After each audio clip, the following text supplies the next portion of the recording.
Hello, everybody, and welcome to this latest edition of the Fireside with Founders and Leaders podcast. This time, I am thrilled to bring you Mehmet Ellesin, who is former product director at Bumble, has previously worked at companies including TripAdvisor, Amazon, and Getir, so he shares an insight into some of those industries, why he thinks some of those companies have done so well and do so well at what they do, how he's managed to get to where he is today in terms of a product leader, as well as how he builds his teams and how he builds his products for success. Can't wait for you to all check this one out. I hope you enjoy it.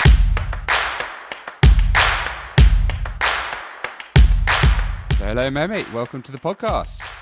Hi there. How's everything?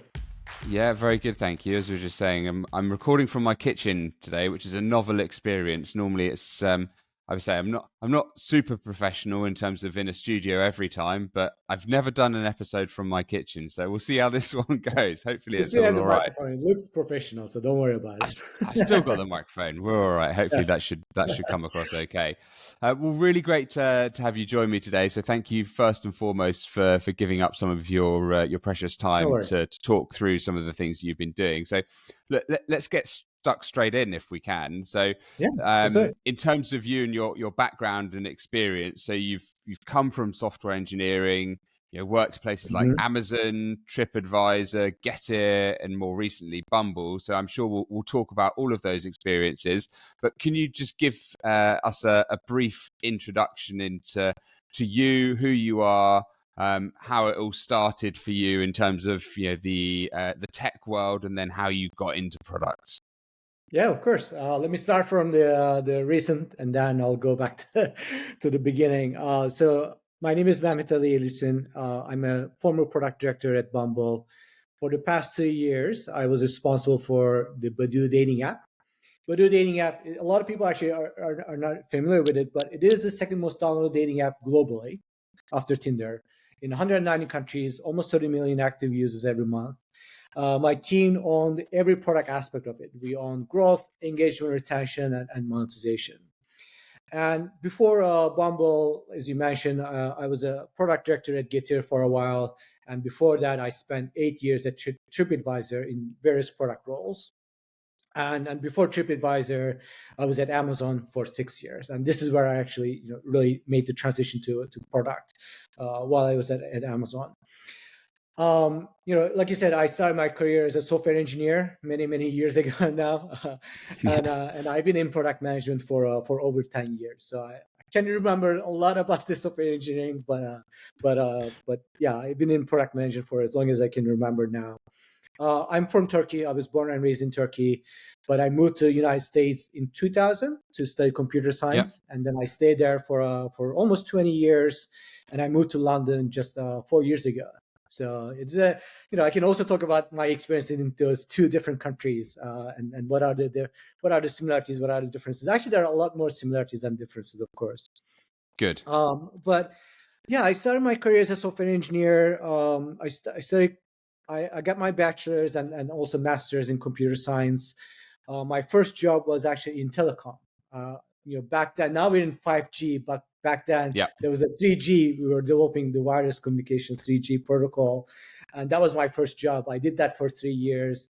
Hardcore hardware programming, and that's what I thought I was going to be. Like my thesis was in computer networks. I thought I was going to be, in technology, writing code for forever, and I really enjoyed doing that.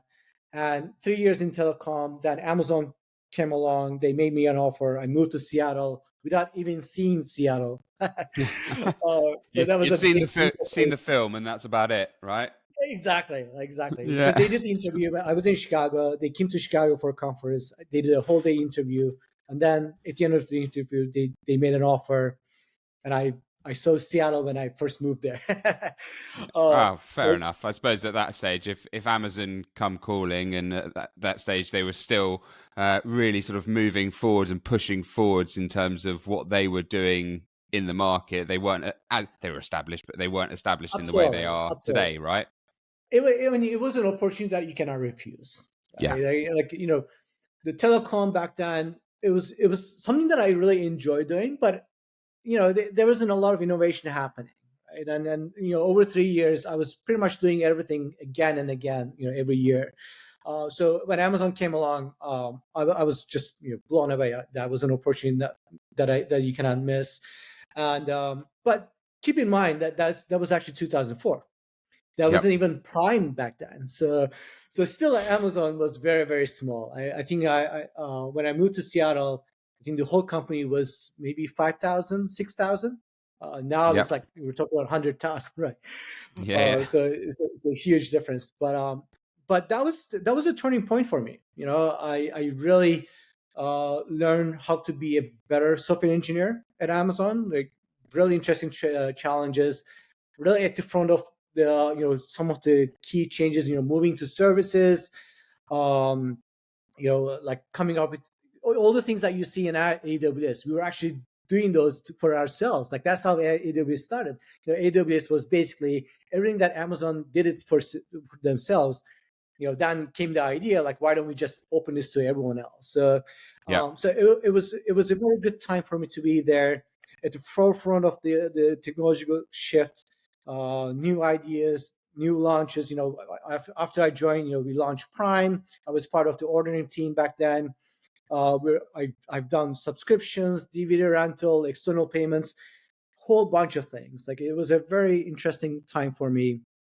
And interestingly, back then Amazon didn't have that many product managers. Like I didn't actually work with Okay. any product managers back then. The product managers that we had were more like the PMMs today, product Okay. marketing Yep. managers. The people that you see, the director of products, head of products, they were being pretty much the engineering managers and engineering directors. So the engineering teams, the Amazon had this two P's a team concept, two PTLs, and we were basically just engineers coming up with ideas and executing it. Yep. We own the customer experience, we own the metrics, we own everything. But I did realize, as we were doing it, it's not easy to spend time both on strategizing and also coding and executing. So what Amazon had at that time was program managers, technical program Yep. managers, TPMs, and that was a way for us to kind of have this hybrid role. A little bit of engineering, a little bit of technical skills, but also you write requirements, you do the things that a product manager does. So it was a really Yep. good mix of those things, and I saw my I started moving to the TPM roles. That was like I realized I enjoy coding, but I like to have a little more input in the decisions that goes into what gets built.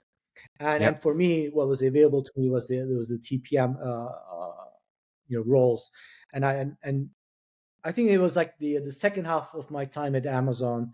That's when I made the switch to TPM, and then just moving to product after that. Nice, very good. And what was Yeah. it that excited you about sort of moving into that product role then when you first sort of started to get into it? Because as you say, there wasn't product managers as such initially at Amazon, and Yeah. so Yeah. how did you figure out that was the right thing for you? I think it gave me a larger view on the problems. When you're writing software, you're dealing with the components, right? You're dealing with the services. You're dealing, you still what you produce still has an impact on the customer and on the end user, but you're not that close to the user. When you're doing Yep. product management, you're immediately closer to the user. You're closer to the problem. You see a little more holistically what this problem is, and you start realizing, software is just one part of the solution. It's not the entire thing. There's a customer service. There's the support channels. There's the fulfillment. There's this whole bunch of things that goes into providing an end-to-end experience to the customer, and that's when you start solving problems at a scale and Yep. with a very much of a holistic view. And that really got me excited. That was then I start feeling like closer to the customer, getting a better sense of the problem. And of course, the other thing is that you start seeing the impact more directly Yep. with the users. That was really amazing to me. And as you say, you're someone who's a software engineer, you're solving problems. People who generally go into software engineering tend to go into it because they like solving problems, which you're doing at the same time whilst you're a product manager in your roles. But as you say, just closer to the customer ultimately. Closer to customer, and again, you get a better perspective on the problem. I Mm, will say this though, like one thing that I think the software engineers has an advantage over product managers is that at the end of the day, they are the ones who build it. yeah, Product managers, all we're doing is just writing words on a piece of paper. We're not the yeah, ones who actually build it. So I do actually envy software engineers getting them, that they actually do something, they build it, they make it real, and then you see the results. yeah. Okay, cool. Well, yeah, and so look, we talked a bit more about obviously some of the other places you've worked. So I want to jump forwards to where you were most recently when you're Mhm. working for Bumble. Then, so it's an industry that that fascinates me as a whole because the way that we sort of date these days has changed massively. I think I shared with you offline when we first spoke. I met my wife through Tinder, so apologies. And you're not there anymore, so I don't have to see them. Have to see them as a competitor, but and I would have never fathomed that was something that would happen, you know, I don't know, 15 years ago. If you'd have asked me if I'd Yeah. have met my future wife via an online app, I'd have thought you were absolutely mental. But it is the norm these days. So I'd love It to is. get some Yeah. insight from you in terms of how you've seen things change in the dating app world because it's been out there. We've had there've been dating apps for a long time since the 90s, since the birth of the internet, right? But it's evolved. It is evolved, and look, you're not alone. You're like you said, it's very normal. Like people actually do get married, after meeting on dating apps. That's perfectly normal. I can tell you, I've actually used dating apps before they were even apps, before iPhone Yeah, on the web. You know, I met people on Match.com. That was Chemistry.com in the past. yeah, So it's been there for a long time. Of course, once the mobile apps came along, it did kind of change. It did, ignite the growth and took it in a very different way. It became a little more norm now, and it is up for another revolution. To be honest with you, like I think if we talk about the dating and the evolution, we we have to talk about Gen Z, yeah, and that is like the biggest challenge that the dating category is facing today. The thing about I'll also tell you this. I work on so many different products over the years, and I can confidently tell you that the dating product is the hardest one that I worked on. oh wow, And the okay, reason behind that is that it is a full of contradictions. There's a lot of trade-offs, right? Because think about it. Like if you do so well, if you're too good at it, people use it and then they churn. Like it's not an app mm, that people stay and use it for a long time. yeah, So it's true, if you're too good and if it becomes an instantaneous, then you have this huge churn problem. So what do you do about that, right? Like, do you want to be too good, or do you want to actually balance it so you can actually have a little more time to engage with the users? So it's always these contradictions that you have to deal with. But right now, the biggest challenge that the dating category faces is the Gen Z. yeah, You may remember, like a couple of years ago, Facebook was also having the same problems, right? Like what they were telling is like our parents use Facebook, like the new yeah, generation didn't want to use it. Same thing, the not parents, but their older brothers or people like you and I, yeah, yeah, we were very accustomed to using Tinder and swiping. Gen Z doesn't resonate with that. They yeah, don't see the relevance. They don't see the point. And the silent threat to dating today, a lot of people actually get surprised when I say this, but it's the Instagram and TikTok. yeah, okay, People use those to find their partner, especially in the Gen Z category. Because think about it, you have the discovery, getting to know the person. You can't get to know someone better than looking at their Instagram or TikTok feed, yeah, and communication, direct messaging. Everything that you need for dating app is already there. So Yeah, why do you and need you don't have dating to apps? pay and subscribe, do you? You can just do it for free. Exactly, it's free, right? And they do, getting to know someone. Nothing is better than Instagram or TikTok, right? Like Yeah, I okay. see where you ate, what you've done, where you went to just last week. On the dating app, if I look at your profile, you have 8 photos. You have a destination photo. God knows when you went there, right? Maybe Yeah. last year or maybe 2 years ago. Yeah. But on Instagram, I know what you've done last year or even last week or even yesterday.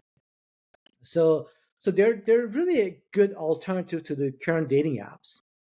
Yeah. And that is a problem, right? That's what the dating apps is now trying to figure out how to win over the Gen Z, uh, knowing that their needs are very different. And the conventional, the Tinder revolutionized dating with the swiping, but it's not working anymore. So now everyone is trying to figure out how to replace that.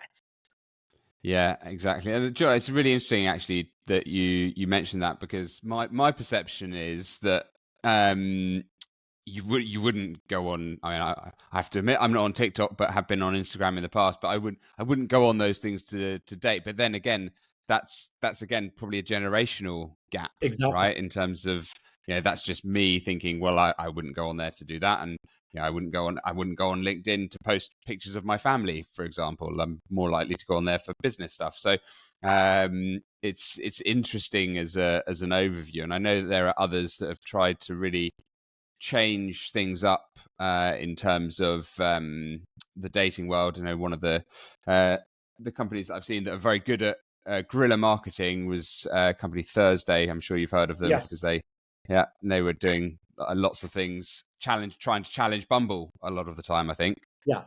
What Thursday did well, and I think this, there's all these hanging questions on dating. Like some of the questions are that you never have had a full answer, but um, for example, how much do we want to integrate dating with the physical world, right? Yeah. Like, is it only on the app, or there's a extension to meeting in the physical world? Because dating, at some point you meet this other person, and Thursday actually did this well. They actually integrated the physical meeting with the Yes. online dating, and that's how they cracked the code.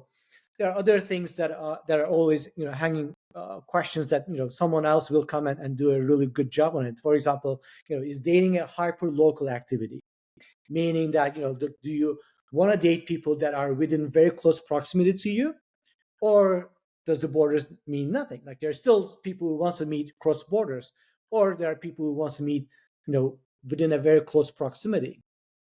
And then the other big question that no dating app solve well right at this moment is, what do you do about post match, right? Yeah. Like, the dating apps, they always try to get you to find someone. Like, they always focus on the discovery, and then you swipe and then you match. But what about after that, Yeah. right? Like, how do we help you evolve and nurture that relationship so that you can get to a point where you feel connected and related to that person? Yeah. So those are the things, like, there are always these open questions that is just waiting for companies to crack. It's really interesting, as to say, because all these things that I never really thought about, especially when you're, again, taking back to when you're talking about, people, Gen Z, using Instagram or TikTok or whatever it is. Because if I'm on Instagram or TikTok, my wife doesn't have a problem with that. But if I'm back on Yeah. Tinder or Bumble, she's going to have a big problem with that. So you've only got a certain shelf life in terms of your users and your customers as well, which creates a big hole. Yeah, the problem, or the need for a dating app to solve, is relevancy. Yeah. Right? Like, this is where the swiping actually fails, because swiping, you just look at the photo, you like it or not, and then you swipe left or right. But how do you know that there's a relevancy between you and the other person, like Yeah. some shared interest, shared connection? And this is very hard to solve with the apps, because you're really dependent on the user filling out their profile, entering their interest, having these photos. But like I said, things can go stale very quickly. You create your dating profile months ago and you don't update it again. So when you look at someone's profile, how do you know that this is actually still the same person. Versus you look at on Instagram or TikTok, the relevancy is there, right? You follow the same influencers. You see the person's evolving. You see this person in real environment, what they do, where they go, what they eat, what they enjoy, what they like, right? So you get a really good sense of what this other person is, and then that helps build that relevancy stronger than you would get in a dating app. Yeah, exactly. But of course, the challenge, and this is where I think the dating apps does have an advantage, is that, like you said, the people go to Instagram to date. So when Yeah. you approach someone on Instagram that you don't know, that could be creepy or that could be, a good thing. You never know. It's risky. Yeah. Sometimes with risk comes reward, though, doesn't it? So, and Yeah, perhaps again, generational thing. People are more likely as Gen Z to take risks online for certain things that someone of my generation or beyond wouldn't. So, yeah. I say it's all down to that sort of that generational gap, perhaps. I can tell you, like in those 2 years, I've read a lot of reports and studies about Gen Z, and it is amazing how different they are from us. Yeah, So that's another thing. Like from a product manager, how do you build that empathy for this customer, right? Like you have to really remove for yourself from what you think is the right, but you really have to understand this Gen Z, and you have to do that through reading them. I hope I don't quote this wrong, but like, for example, only 70% of Gen Z identifies themselves as binary. yeah, So our conventional way of thinking, men and women, two-sided marketplace, well, that's not going to really work. And then the other thing is like, normally what you do is you build those niche apps, right? Like, you create dating apps for different preferences. But if those preferences become for majority or for a new norm, well, it's no longer a niche. You have to figure out a way to integrate that into your mainstream app. yeah. Absolutely, and look, I think there are loads of things that we could talk about Yeah. on dating, and but we have other things to talk about. So I'm going to move on and go Mhm. to talking a bit more about your time at Getir, because again, another massive name of a company that were poised to be, the next big thing in terms of delivery service. And I know Yes.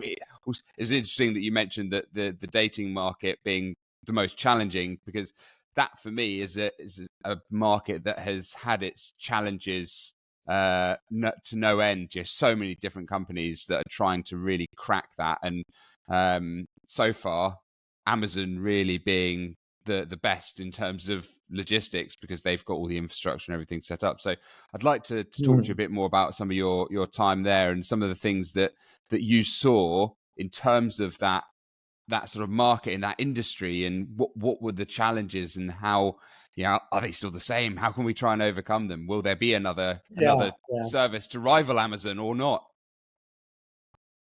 Look, I think I mean, I left Getir 2 years ago, and I've tried to follow all the news for the past 2 years, but of course, I don't some of my understanding may not be as relevant anymore. But my observation, and that there could be a lot of other explanations to it, Yeah, but my observation during my time there was it's not so much as the logistics is a problem.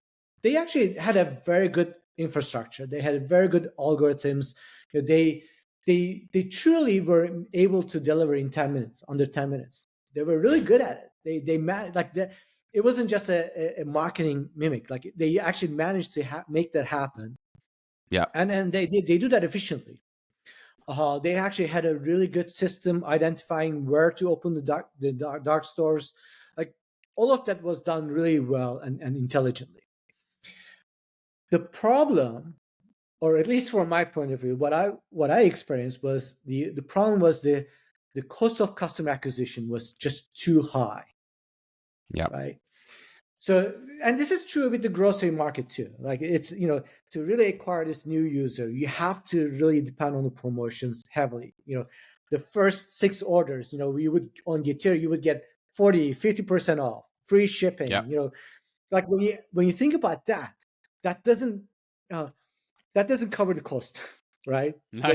The sale doesn't cover the cost. It's a huge money loss just to acquire this customer. And it's not just one time. You have to keep offering that to build a habit. It gets your, maybe the rules are now different, but at that time, the first six order was key. Like when we look at the data, the pattern that we see was, if you can get you do six orders, then we start building a habit. So we Yep. focus all of our promotions, all of our spending on those first six orders. But here's the thing, right? The user, the downside of that is the user gets addicted to promotions. Yeah. You place six orders with so much discount, you get free shipping, free delivery, and then on your seventh order we tell you, sorry, it's now cost £5 to get that Yeah. toothpaste. And then of course they stop, Nice. right? Like, no, who's Yeah. going to pay £5? I'll just walk to the market. Yeah. Yeah. So that's the problem, right? Like it's a business model that heavily depends on promotions. You don't have a good way to then get the user continue to stay with you even when you don't offer that promotion, when they Mm. get addicted to it. And then what you end up with is like this huge churn. Now you have to keep the growth going, right? Like for a company like Getter, you have to grow 30-40% year over year. So, and the other challenge here is, when you open a dark store, to maintain that 10-minute delivery, you have to operate within a certain radius. Yeah. And that radius is a fixed population, right? Especially in a dense area, they're not building new residential buildings. So the population doesn't change. So when you start running these marketing on a new in a new area, there's a diminishing return. At Yeah. some, because you have a high churn, at some point your growth is going to stall. So the only way that for you to sustain the growth is to keep opening new and new dark stores, which is other fixed, initial investment, more cost. So the Yeah. economics here didn't really work well. But what I still believe, and I think there is something there, and I think that is there, I'm not ready to write it off. The problem is real, right? Like it's really all about these impulsive craving that those needs that you may have, and then you want that instant gratification, right? Like there's a football game Monday night, right? Like Yeah. you're immediately like, I wish there was a beer and chips. Yeah. Yeah. Imagine like you just think about it, and then 10 minutes later you have it. Yeah. That's real. Like that problem exists, and that's an amazing customer experience. So that's why I think that if given all the challenges, I think the problem is real. I think there's a need for the product. They just need to figure out how to solve the economics.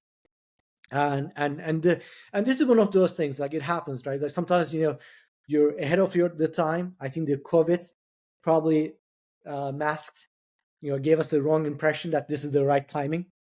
Yeah. Like during COVID, I was actually just thinking about it today. Like during COVID, we were thinking that after everything is over, things will be different. No, actually things are back to as it were before COVID. Like COVID was Yes. just a blimp, right? Yep. Nothing really changed. We're back to the way everything was. So I think that kind of gave us the wrong impression that during COVID, this is how people will pay and want to use the service. But no, post COVID, people don't mind walking to a market and just getting Yeah. what they want. People want to go and walk to a market. Ultimately, they want to go out and get fresh Exactly. air and see people. I think that was the victim of COVID was sort of fell upon a lot of companies and a lot of people, unfortunately, as we Yeah, saw sort of last year with the mass layoffs in the tech world, with people hedging their bets, thinking, oh yeah, this online activity is going to stay, and it was not going to stay. It didn't. People went back to their normal routines, which I is what mean, humans do. remote working, right? Remote Yeah. working. People are saying the office is dead. No, like it's. I actually, now everyone like wants to bring people back to the office. Yeah, yeah, and people want to go back to the office. Not everyone, but I think Yeah, some people want to go back and see people and not just be siloed in one room by themselves, having to do everything online. So, absolutely, absolutely.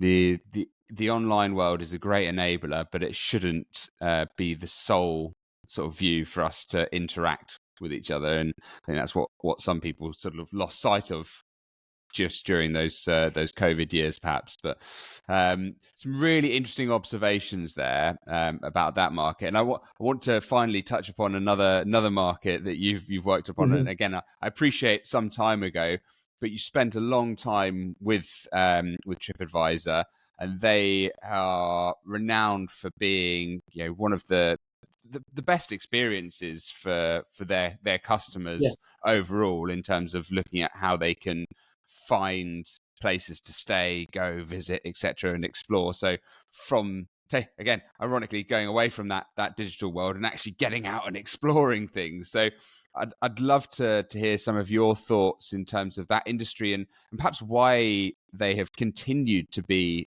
so sort of prevalent and prominent in the industry, when again some others have struggled to really sort of make their way, especially during the times that we had in COVID. And I know that they weren't without their struggles in COVID, because people weren't traveling, but they've come out the other side and are all sort of good still.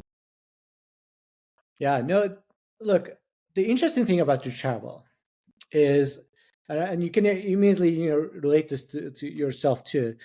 When you plan a vacation, how much effort it takes to plan for it, how much research goes into planning, where to go, even if you know where you want to go, finding a place, reading about the reviews, feeling good about the choices that you make. Like, it's not an instant thing. It takes a lot of effort. It takes a lot of research. So what's good about TripAdvisor is that it really started with that content, right? It has a content. It has an insight that no one has. If you want to really know about a hotel, not just the pictures that they provided, but like the real pictures, you go to TripAdvisor.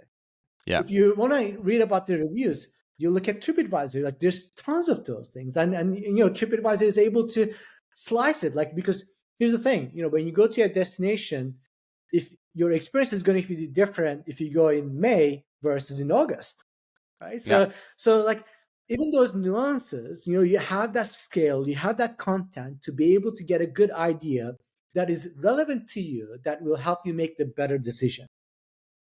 And TripAdvisor is still the one place to get that information. So that's why they still are very relevant. They have the biggest, they are the most visited travel site globally. And the suppliers know about this, right? So when you have so much influence on people's decisions, then you also have a higher bargaining power over suppliers. Right? They if you look at the hotels or any tour operator, they love to get that badge from TripAdvisor because it means something. So TripAdvisor has a huge influence in the travel industry overall.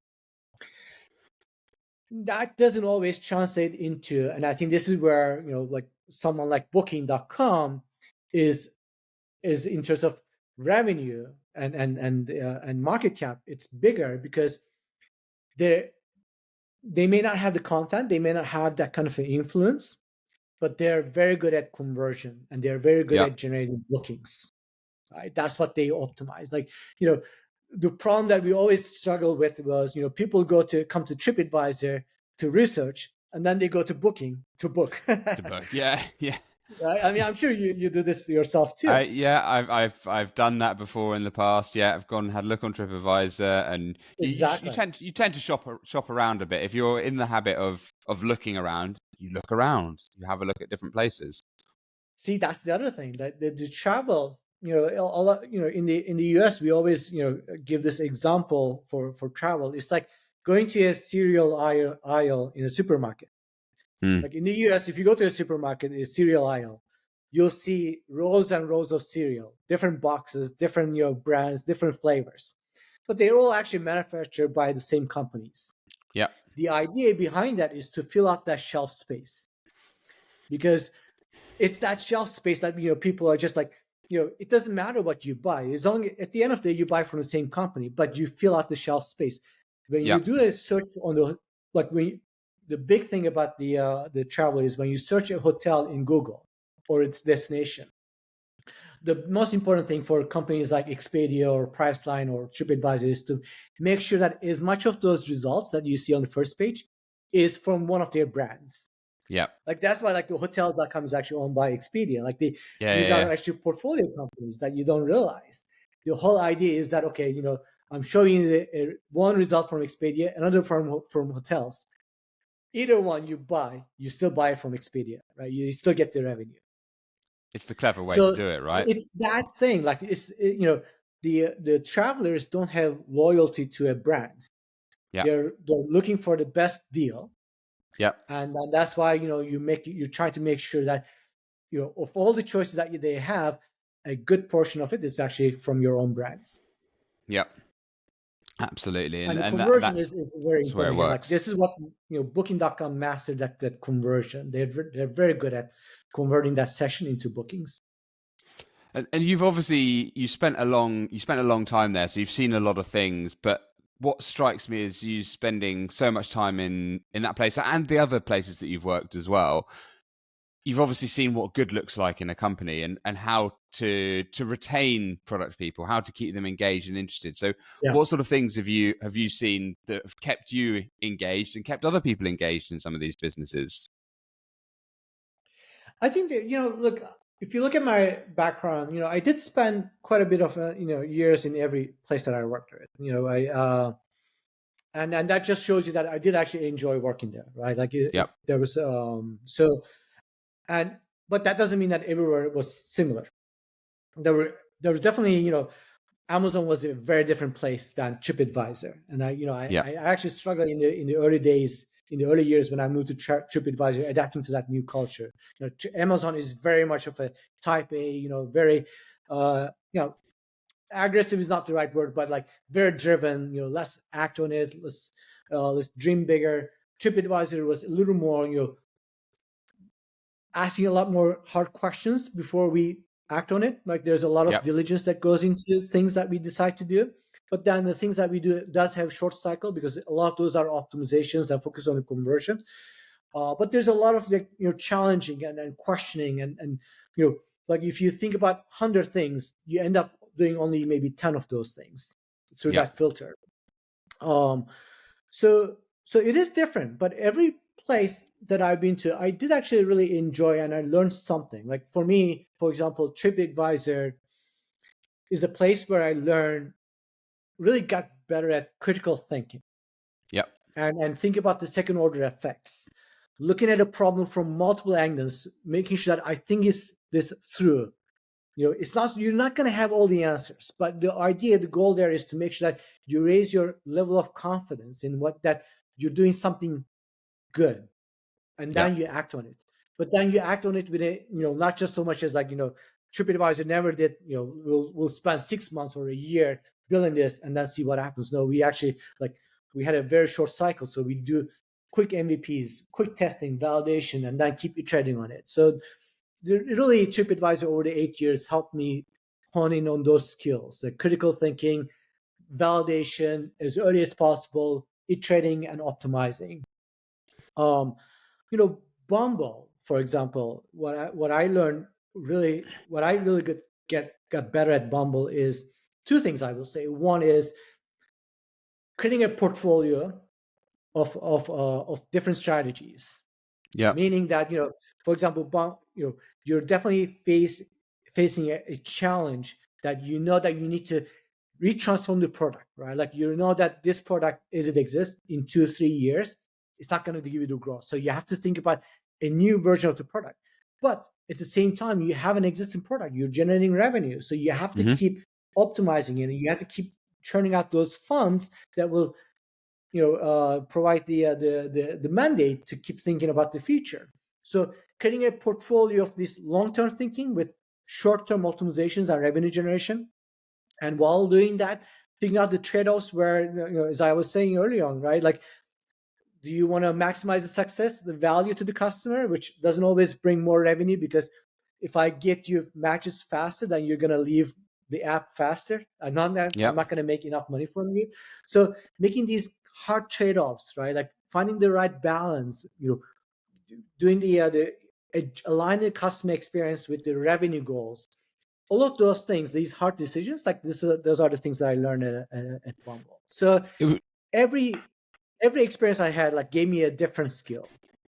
And it's really, again, really interesting that you're talking about sort of balancing those sort of payoffs, because that's something that I think people will have to do in pretty much every business that they're working in the product role. So how do you sort of make those tough decisions? Because I'm sure it's not a sort of toss of a coin or anything like that. Maybe it is. Maybe I've just let the secret out of the bag. But how do you make those tough decisions ultimately to decide Uh, which direction you go in? yeah, no, look, I think the first thing is you have to have a list of principles, right? Like, at the end of the day, you have to make sure that the decisions that you do align with your principles, right? Like the Yeah, principles are your guiding, your anchor.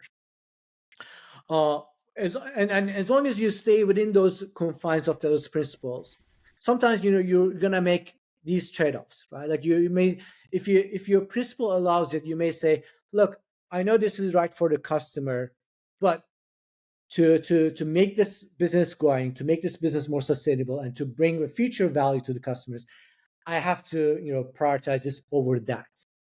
But how you make those decisions consistently, that really depends on you having a good list of principles that everyone is aligned and agreed with.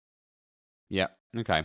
And so it's more about then getting everyone on board as someone as part Yeah. of the leadership team, which again, leads me nicely on to your experience, because as you've developed and grown as a product manager, you've moved into leadership, and now are firmly in sort of leadership roles. So, um, what is it that you tend to do in terms of making sure you're bringing people together? One of the biggest challenges I see out there, and I hear from people in the product world, in fact, actually in the tech world, is working and managing with managing people, cross functional teams, bringing everyone together, getting everyone aligned, which is often, I think, correct me if I'm wrong here, but one of the trickiest parts of being a product person is getting everyone together to sing from that same hymn sheet, or at least be looking at the same hymn sheet if they're not singing from it. No, it is like absolutely, that is the hardest part of being a product manager. It's the hardest part of being a product leader. And as I was saying earlier, right, like this, the reason I envy software engineers is like at the end of the day, they are the ones who are building it. We product managers or product leaders, all we're doing is just writing a bunch of words on an A4 paper. If people are not buying into it, if I cannot convince people, like it's not going to get built. So it's a tough one, and it's, I will tell you this: you have to be good. You have to be a good communicator. You have to build a narrative. It's product management is, you may have heard about it. It's like it's really a lot more about storytelling. Yep. You're it's not writing you're writing a PRD is one thing. Like you're this is where you're actually being a little more specific about the what the product is going to do. But before you get to there, you're telling a story. You're getting people excited, and that's how you motivate people. But you could be a good communicator. You could be a good storyteller. You could be a good at managing relationships. But that's not enough, right? Like you have to be also surrounded by the right people. Yep. And like I want to make sure that this is also recognized. Like you cannot, no matter how good you are, you cannot just drop a very good leader into any organization, any culture, and expect that to deliver magic, right? So everything has to come together. Right? I can confidently tell you that I I I became a better product manager because of the people that I work with. Right? Yep. Like the product management is one of those things that you don't go to a school to learn. You can read about it in the books, but Yep. you really learn about it from the people that you work with, because they are the Mhm. ones who enable you, right? They are the ones who give you new ideas. They are the ones who show you what is working and what is not working. And I feel very much of a privilege, from my experience, that I work with great people that help me become a better product leader. And I guess that if we're talking about some of the places that you've worked, ultimately, they're good places and great places out there in the market. Good, recognizable companies that people will know about. And the thing that unifies all of those businesses, no matter what the industry is the people that they have in them. They tend to have good people because they've Exactly. got great leaders, and the people are buying into those leaders? Because at the end of the day, like product management is not that difficult. What I mean is like, figuring out the product itself, designing it, writing requirements. That's not that difficult. Anyone can do it. And I think this is one of the problems with product management, that like the barrier of entry is not that high. Yeah.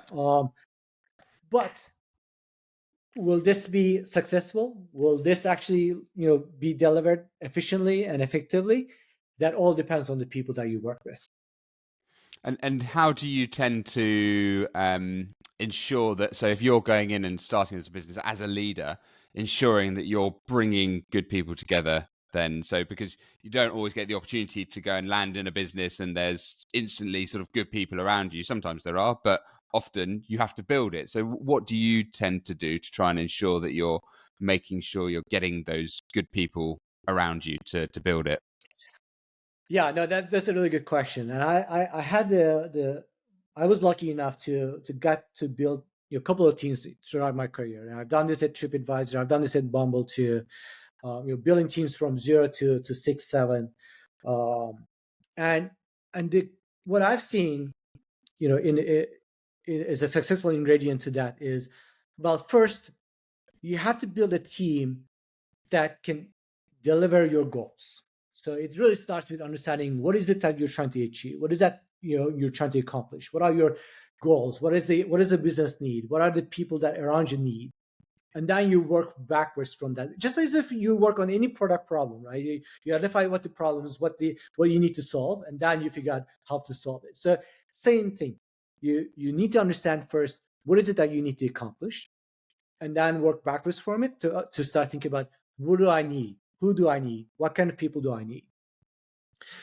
And now you start creating this kind of like visualizing this team. Like I need these kind of people here, this kind of people there. I need to divide the problem space into these pods and these domains and etc. And then the other thing you have to do when you build a team is you have to make sure that you're not just thinking about tomorrow, but what is it going to look like in 2 years.